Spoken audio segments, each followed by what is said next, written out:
اب ترتیب اللہ تعالیٰ نے لگائی ہے ایسی جو پنچ کرنے والی ہے۔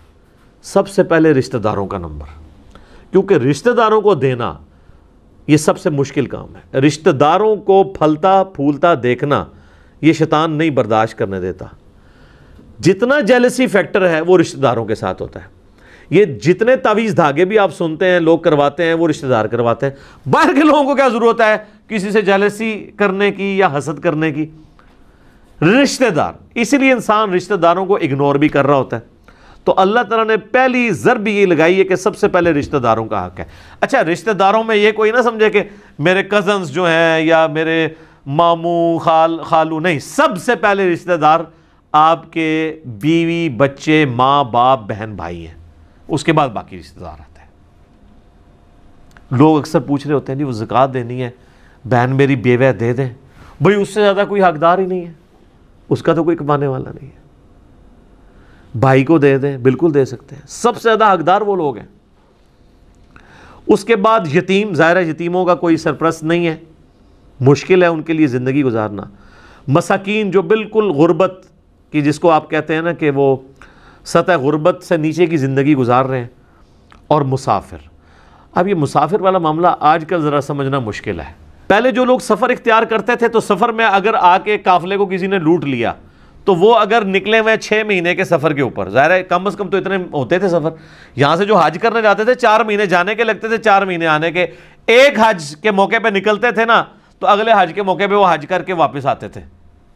اسی لیے تو وہ رشتہ داروں سے گلے لگ کے تو رو کے جاتے تھے، پتہ نہیں واپس آنا ہے کہ نہیں آنا، اور وہ واپس آنا ہے پیچھے کو مر جائے۔ تو ویسے پہلے حج بڑا مشکل تھا۔ 4 مہینے کا سفر کدھر، اور آج 4 گھنٹے کی فلائٹ ہے اسلام آباد سے جدے کی، بات بھی نہیں ہے۔ تو قرآن کے نزول کو آلموسٹ 1400 سال گزر چکے ہیں۔ اگر آپ 1400 سال میں دیکھیں تو صرف یہ 100 سال ڈیفرنٹ ہے۔ پہلے 1300 سال تو وہی ہیں جو ہم ڈسکس کر رہے ہیں اس میں۔ مسافر، اب جس مسافر کی جیب کٹ گئی ہے تو وہ تو آ گیا، اب زکوٰۃ لینے کے قابل ہو گیا ہے، اس کی پلے تو کوئی شے نہیں ہے۔ تو اسی لیے ترغیب دلائی گئی ہے کہ مسافروں کو دینا ہے۔ کو مسافر واقعی ضرورت مند ہو سکتا ہے، اب وہ ایزی لوڈ تو نہیں کروا سکتا گھر سے، اگر جیب کسی کی کٹ گئی ہے تو یہ تو آج کے زمانے کی بات ہے۔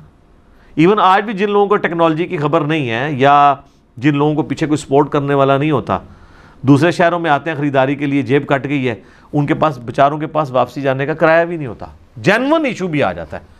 بعض اوقات تو خیر لوگ ایسے ہیں جو روزانہ ہی کرایہ مانگ رہے ہوتے ہیں، وہ تو ایک پروفیشنل ہے، ان کی بات نہیں ہو رہی ہے۔ تو اس کا بڑا آسان طریقہ میں اکثر بتاتا ہوں کہ اگر کوئی اس طرح کا بندہ آپ کو مل جاتا ہے نا جو کہتا ہے میں نے فلاں جگہ جانا ہے، تو اسے پیسے دینے کی بجائے نا اسے ٹرین میں یا بس میں بٹھائیں، ٹھیک ہے؟ تو اور ٹرین والے جہاں سے ٹکٹ لینے والا ہے اس کو بھی بتا دیں ٹکٹ واپس کرے تو پھاڑ دینا ہے اور پیسے تو نے رکھ لینے ہیں، اور کنڈکٹر کو بتا دیں کہ اگر یہ ٹکٹ واپس کر کے اترے تو پیسے تیرے، اس کو نہیں دینے، تاکہ جینون پتہ چل جائے۔ بعض اوقات وہ لے کے چڑھ جاتے ہیں، پھر کنڈکٹر کے ساتھ تھوڑی کر کے آگے جا کے اتر جاتے ہیں، پیسے اپنی جیب میں ڈال دیتے ہیں۔ تو بجائے یہ کہ ان کے ہاتھ میں پیسے دینے کے ان کو اس طریقے سے اکوموڈیٹ کیا جائے۔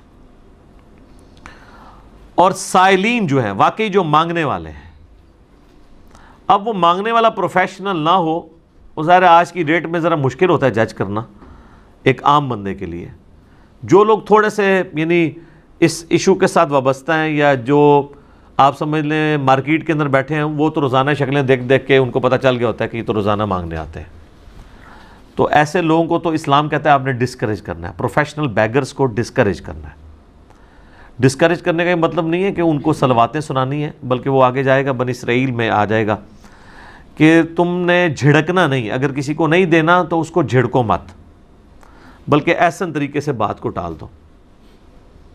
کوئی شخص کہتا ہے روٹی کھانی ہے تو روٹی کھلا دیں اس کو، بجائے روٹی کے پیسے دینے کے، تاکہ کم از کم یہ کنفرم ہو جائے کہ اس نے روٹی کھانے کے لیے مانگے۔ وفر رقاب، اور غلام آزاد کرنے کے لیے۔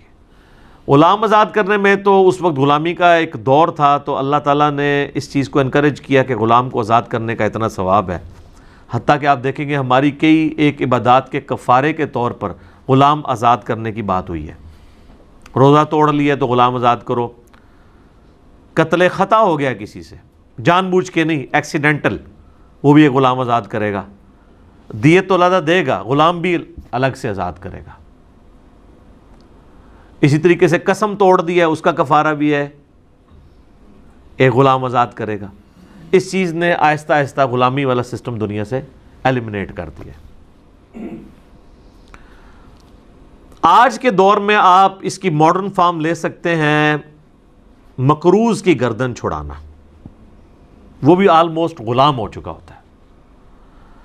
اگر کوئی واقعی جینون کیس آپ کے سامنے ہے اور آپ کو اللہ تعالیٰ نے استطاعت دی ہے، تو آپ بجائے یہ کہ 1000 بندوں میں اپنی زکوٰۃ تقسیم کرتے رہیں، کسی ایک بندے کو ایک بار اس کی گردن آزاد کروا دیں اس طرح کے قرض سے، تاکہ وہ سٹیبل ہو سکے، بشرطے کہ وہ سٹیبل ہو، یہ نہ ہو کہ وہ گردن چھڑا کے اور جا کے آگے قرضہ لے لے۔ ایسے لوگ بھی ہوتے ہیں، کئی لوگ ہیں، یعنی ان کو آپ تھوڑا سا کاروبار سیٹ کر کے دیں تو وہ چیزیں بیچ کے پھر کسی اور کے پاس جا کے مانگنا شروع کر دیتے ہیں، اور وہ پروفیشنل بیگرز ہوتے ہیں۔ ان چیزوں کو بھی دیکھنے کی ضرورت ہوتی ہے۔